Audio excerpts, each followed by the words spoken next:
జై వాసవి, జై జయ వాసవి. వాసవి న్యూస్ టీవీకి స్వాగతం, సుస్వాగతం.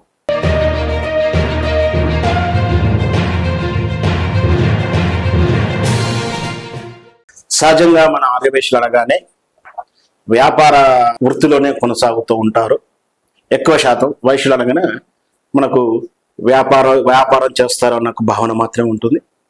సరే, ఈ మధ్య కాలంలో కొంచెం ఉద్యోగాలు చేస్తున్నారు, టెక్కీలుగా అంటే సాఫ్ట్వేర్ రంగంలో ఉన్నారు. అయినా ముందు తరం అంతా కూడా మ్యాక్సిమం మనకు వ్యాపార వృత్తిలో ఉంటారు. కానీ ఆధ్యాత్మిక రంగంలో సేవ చేస్తూ, భజనలు చేస్తూ, పూజలు చేస్తుండే వరకే చూస్తాం. కానీ గురూజీ స్థానంలో ఉండడం అనేది చాలా అరుదు. అట్లా అరుదైన వ్యక్తి ఎవరంటే మన విమలానంద బోడ్ల మల్లికార్జున గుప్తా గారు. గురూజీ అచల గురు సిద్ధాంతంలో గురుజీ స్థానంలో ఉన్నారు. అతని గురించి, అసలు ఈ ఆధ్యాత్మిక రంగంలో గురు స్థానం వరకు వచ్చినటువంటి అతని క్రమం ఏంటి, ఇవన్నీ కూడా మనం తెలుసుకునే ప్రయత్నం చేద్దాం. ఇప్పుడు మనతో ఉన్నారు ఆయన గారు. పూర్తి వివరాలు ఆయన అడిగి తెలుసుకుందాం. నమస్కారం గురుజీ. నమస్తే. జై వాసవి అండి. జై వాసవి. గురుజీ, మన ఆరవేశులంతా వృత్తి అంతా కూడా వ్యాపారమే కదా, మీరు మాత్రం ఆధ్యాత్మికంలో ఉంటూనే గురుస్థానం వరకు రాగలిగారు. అసలు మీరు మొదటి నుంచి ఎలాంటి వృత్తిలో ఉన్నారు, ఇట్లా ఆధ్యాత్మిక గురుస్థానంలోకి రావడానికి మీరు చేసిన విద్యా అభ్యాసం ఏంటి, అసలు మొత్తం మీ వృత్తాంతం ఏంటి? నా పేరు బొడ్ల మల్లికార్జున్. మా నాన్నగారి పేరు బొడ్ల లక్ష్మీనారాయణ. మా అమ్మగారి పేరు బొడ్ల సోమలింగమ్మ. మేము అచ్చంపేట వాస్తవ్యులము. అచ్చంపేటలో నేను వ్యాపారం చేస్తుండేవాడిని. నేను వ్యాపారం చేస్తున్నప్పుడు భగవద్గీత గురించి తెలుసుకోవాలని చెప్పి నాకు కలిగింది. అయితే ఆ ఉద్దేశంతో భగవద్గీత పారాయణం చేయించాలని చెప్పి నేను అక్కడ చిన్న హనుమాన్ దేవాలయం ఉండే, ఆ హనుమాన్ దేవాలయంలో చైర్మన్గా ఉంటుంది. ఆ హనుమాన్ దేవాలయంలో చైర్మన్గా ఉండి ఒక 5 సంవత్సరాలు ప్రతి నెల శుద్ధ ఏకాదశికి ఒక జంటను ఆ పూజలో కూర్చోబెట్టి గీతా పారాయణం 18 అధ్యాయాలు పూర్తి చేసి ప్రసాద వితరణ చేసేది. ఈ విధంగా 5 సంవత్సరాలు చేయడం జరిగింది. ఈ విధంగా 5 సంవత్సరాలు చేసిన తర్వాత నాకు ఒక భావం కలిగింది. ఏ విధం అంటే, భగవద్గీత మానవుని జీవితానికి ఒక తొలి మెట్టు. ఈ భగవద్గీతతో భగవంతుడు మనని ఏ విధంగా అయితే ముందరికి తీసుకుపోవాలనో ఆ విధంగా ముందుకు తీసుకుపోవడానికి భగవద్గీత ఆధారం అని చెప్పి భగవద్గీతతో స్టార్ట్ అయింది నా యొక్క ఆధ్యాత్మిక. మరి ఆ విధంగా స్టార్ట్ అయినటువంటి ఒక ఆధ్యాత్మికము నేను గురు ఉపదేశం తీసుకోవాలనే ఉద్దేశంతో ఉన్నాను. ఆ గురు ఉపదేశం తీసుకోవాలనే ఉద్దేశంతో ఉన్నప్పుడు నాకు హైదరాబాద్లో మా సడ్డకు వెళ్ళి ఉస్మానియా మెడికల్ కాలేజ్ పక్కనే మా సడ్డకు ఇల్లు ఉండేది, శ్రవణ్ కుమార్ అని. అయితే వాళ్ళకి ఒక గురువు ఉండేవారు, కర్ణాటి పాండరమ్మ గారు అని చెప్పి, నగరేకల్ వాస్తవ్యులు. అక్కడ వాళ్ళకి ఆశ్రమం ఉంది, గురు ఆశ్రమం ఉంది. వారు అక్కడ నాకు తారసపడడం జరిగింది. అప్పుడు వారు ఆ బోధ చేస్తున్నప్పుడు వారు భగవద్గీతలో సారాంశాన్ని చెప్తూ భగవద్గీత పారాయణం వాళ్ళకి గురు బోధ చెప్తున్నారు. అప్పుడు నేను అక్కడ పోవడం జరిగినప్పుడు ఆ గురుమాత పూర్ణానంద కర్ణాటి పాండరమ్మ గారు మమ్మల్ని, మీరు కూడా కూర్చోండి అని చెప్పి మమ్మల్ని ఆహ్వానించి, మీరు ఒక శ్లోకం చదవండి అని చెప్పి అడగడం జరిగింది. అప్పుడు నేను కూడా బుక్ తీసుకొని, భగవద్గీత బుక్ తీసుకొని ఒక 2 శ్లోకాలు చదివాను. 2 శ్లోకాలు చదివిన తర్వాత దాని యొక్క తాత్పర్యం, అర్థము అమ్మగారు చెప్పడం జరిగింది. ఆ చెప్పిన విధానము నాకు చాలా బాగా నచ్చింది. అయితే మాకు ఉద్దేశం కూడా గురు ఉపదేశం తీసుకోవాలనే ఉద్దేశం ఉండే. మరి వెతకపోయిన తీగే కాళ్ళకు తగిలినట్టు మరి ఆ గురువు గారే నాకు, మీరు ఉపదేశం తీసుకోండి, మీరు భార్యాభర్తలు ఇద్దరు ఉపదేశం తీసుకోండి, చాలా బాగుంటుంది అని చెప్పి చెప్పడము. మరి ఆ విధంగా చెప్పడం, నేను వెతుకుతున్నటువంటి ఒక గురువు నాకు కనిపించిందా అన్న విధంగా మరి అనిపించింది. తక్షణమే మరి అమ్మగారు, మరి మేము ఉపదేశం తీసుకుంటాము మరి అని చెప్పాము. చెప్తే మీ స్థానంలోకే వచ్చి నేను గురు ఉపదేశం ఇస్తానని చెప్పి చెప్పడం జరిగింది. ఆ విధంగా మరి మా స్థానంలోకి మా స్వగృహానికి వచ్చేసి అమ్మగారు మాకి గురు ఉపదేశము 1992లో ఇవ్వడం జరిగింది. ఆ విధంగా గురు ఉపదేశం తీసుకున్నటువంటి యొక్క నేను మరి గురువు గారి బాటలో గురువు గారు చెప్పినటువంటి విధంగా మరి ఆ యొక్క అచల గురుతత్వం అంటే ఏంటి, ఆ అచల గురుతత్వంలో ఏ విధమైనటువంటి యొక్క జన్మరాహిత్యం ఉంది. ప్రతి ఒక్క గురువు దగ్గర ఉపదేశం తీసుకున్న వాళ్ళు ఉన్నారు, కానీ జన్మరాహిత్యం చెప్పిన వాళ్ళు మాత్రం ఈ అచల గురు సాంప్రదాయంలోనే ఉన్నారు. అచల గురు సాంప్రదాయం నుంచి ఇక ఏ తత్వంలో కూడా ఏ గురుత్వంలో కూడా ఈ యొక్క జన్మరాహిత్యం అనేది లేదు. కాబట్టి ఈ విధంగా మరి గురు ఉపదేశం తీసుకొని మరి అమ్మగారి దగ్గర నుంచి అమ్మగారు సాధ్యమైనంత వరకు మాకు పరిపూర్ణము మరి అదే విధంగా ఉపదేశం పరిపూర్ణము ఆ తర్వాత మరి గురు పట్టా కూడా ఇవ్వడం జరిగింది. ఆ విధంగా విమలానంద అనే బిరుదు మాకు ఇచ్చి గురు బిరుదిచ్చి విమలానంద పేరుతో మాకి ఈ అచల గురుతత్వంలో ఒక గురువు నామం ఇస్తారు. ఆ విధంగా దాంట్లో నాకు విమలానంద గురూజీ అని చెప్పి నాకు నామధేయం ఇవ్వడం జరిగింది. ఆ గురునామంతో మనము ఈ యొక్క అచల గురుతత్వాన్ని పెంపొందించుటకు ఈ యొక్క జన్మరాహిత్యం దీంట్లో, ఎందుకంటే ప్రతి ఒక్క తత్వంలో కూడా ఏమైనా కూడా భక్తి పుణ్యము పాపము ఇంతవరకే ఉంటుంది, కానీ జన్మరాహిత్యం మాత్రం ఏ గురుతత్వంలో కూడా లేదు. ఈ అచల గురుతత్వంలోనే ఇది ఉందన్నమాట. మానవ జన్మము మహిళ దానవులకు దొరకబోదు దయతో వినుమా, నానా జన్మల పుణ్యము చానార్పించి నీవు జనిజించినావు, దానిని ఎట్లుంచినావు. మానవ జన్మము ఇది ఎవరికి కూడా దేవతలకు కూడా దొరకనటువంటి జన్మం. మరి ఇటువంటి జన్మను మనకు భగవంతుడు ఇచ్చాడు. మరి 84 లక్షల జీవరాశుల్లో మరి మానవ జన్మము అతి పవిత్రమైంది. ఇటువంటి జన్మ మనకు రావడము దుర్లభము. ఇటువంటి జన్మ వచ్చినందుకు ఈ జన్మలోనే మనము జన్మరాహిత్యం పొందాలి, జన్మను సార్థకం చేసుకోవాలి. భగవద్గీతలో మనకి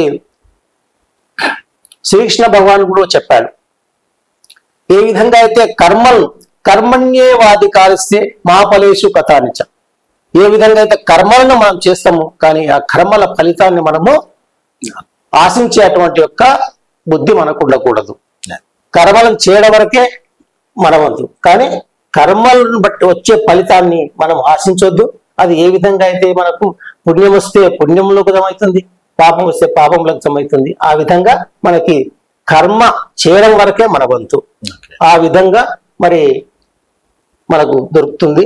కాబట్టి మరి అదే విధంగా మా అమ్మ కూడా మరి మంచి తత్వాలు పాడేది. మా అమ్మ కూడా, మా నాన్న కూడా ఈ యొక్క ఆధ్యాత్మికతలో మరి ఈ విధంగా నేను ఆధ్యాత్మికతలో పోతున్నానంటే దానికి మా అమ్మ నాన్నలే మొదటి గురువులు.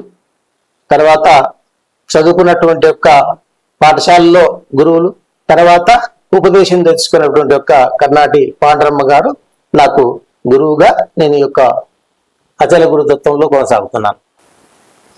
గురువు గారు, మీరు ఎంతవరకు చదువుకున్నారు? ఎన్నేళ్ళు వ్యాపార వృత్తిలో ఉన్నారు? నేను 1972లో నేను ఇంటర్మీడియట్ పూర్తి చేశాను. ఇంటర్మీడియట్ పూర్తి చేసినప్పుడే నాకు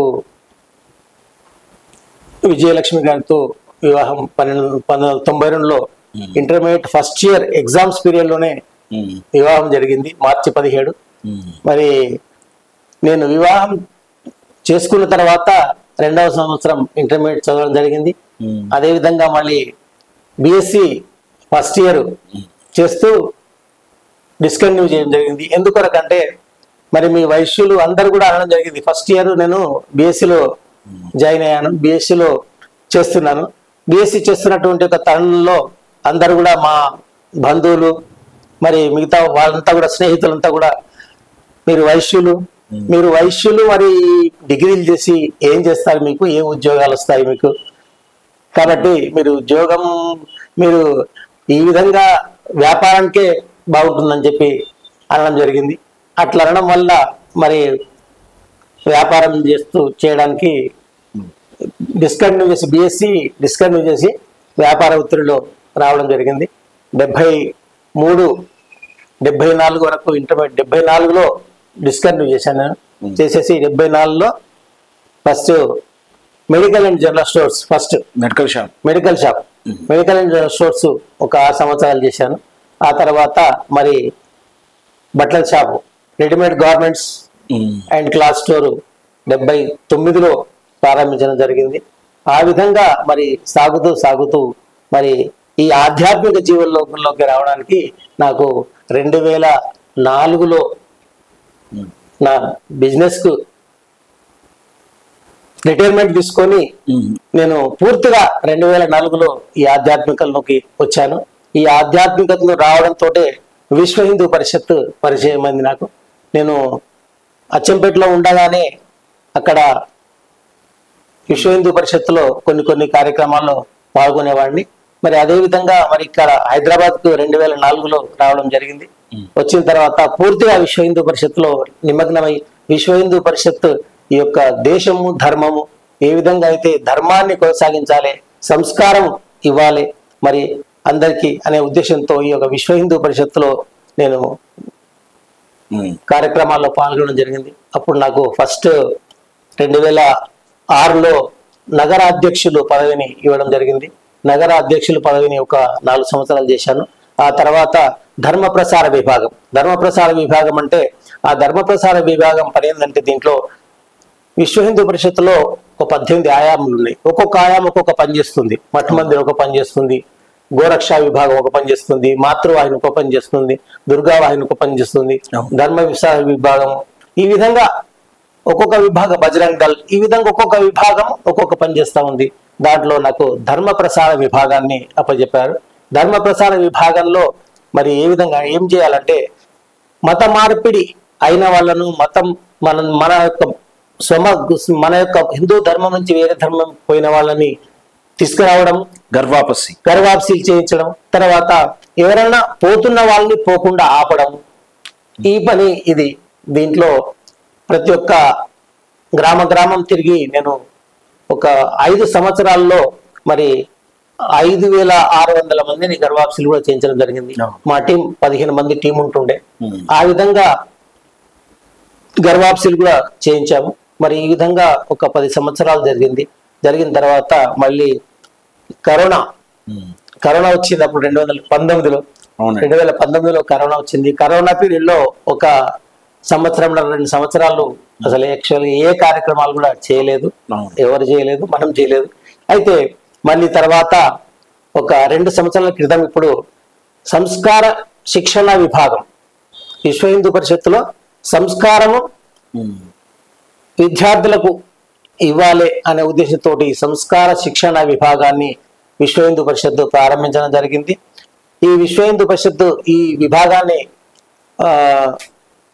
మరి ప్రథమంగా నాకే ప్రాంత ప్రముఖగా ఇవ్వడం జరిగింది.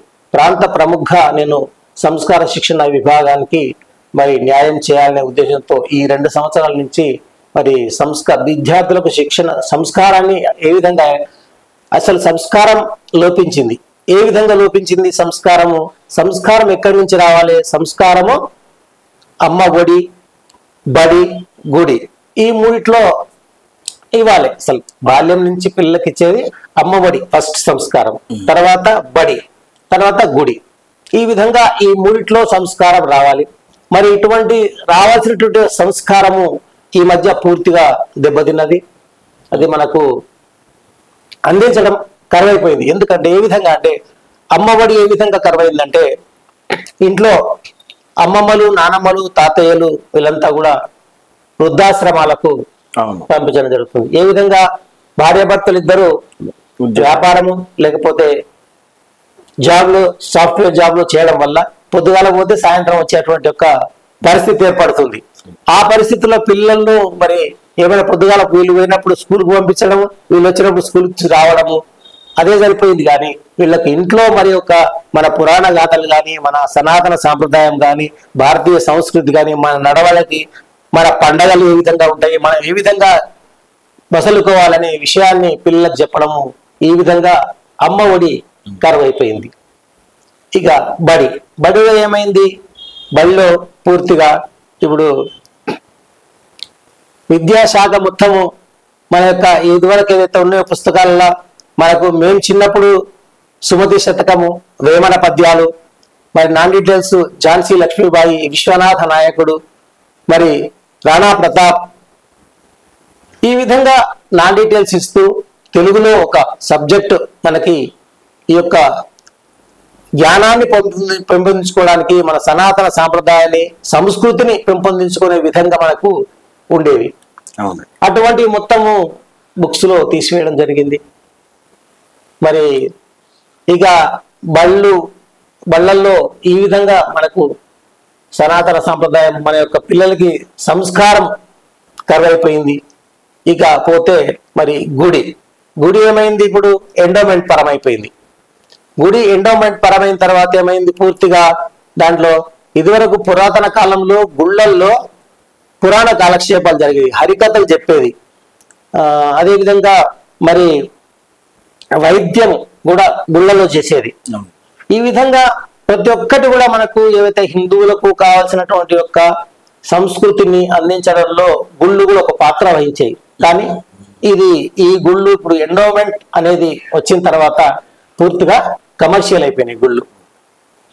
గుడికి పోతూనే పార్కింగ్ టికెట్, కొబ్బరికాయ టికెట్, పూజకు టికెట్ అనే విధంగా తయారైపోయినాయి గుళ్ళు. పోతే ఏమైనా టికెట్ తీసుకొని పోతే వాళ్ళు గోత్రనామాలు చెప్పడము, గణగణ గోత్రనామాలు చెప్పడం, వాళ్ళు పూజ చేయడం, మనం దండం పెట్టుకోవడం, రావడం, అంతే అయిపోయింది.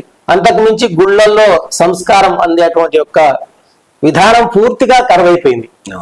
ఆ విధంగా మరి ఇప్పుడు ఎక్కడైతే సంస్కారం అందాలో అక్కడ సంస్కారం కరువైపోయింది. కాబట్టి ఈ సంస్కారాన్ని మళ్ళీ పిల్లలకు అందించాలనే ఉద్దేశంతో ఈ యొక్క విశ్వ హిందూ పరిషత్తు మన యొక్క సంస్కార శిక్షణ విభాగం ద్వారా మరి పిల్లలకి అందించడానికి ఇప్పుడు రామాయణంలో ఒక 150 క్వశ్చన్లతోటి ఒక PDF తయారు చేయడం జరిగింది.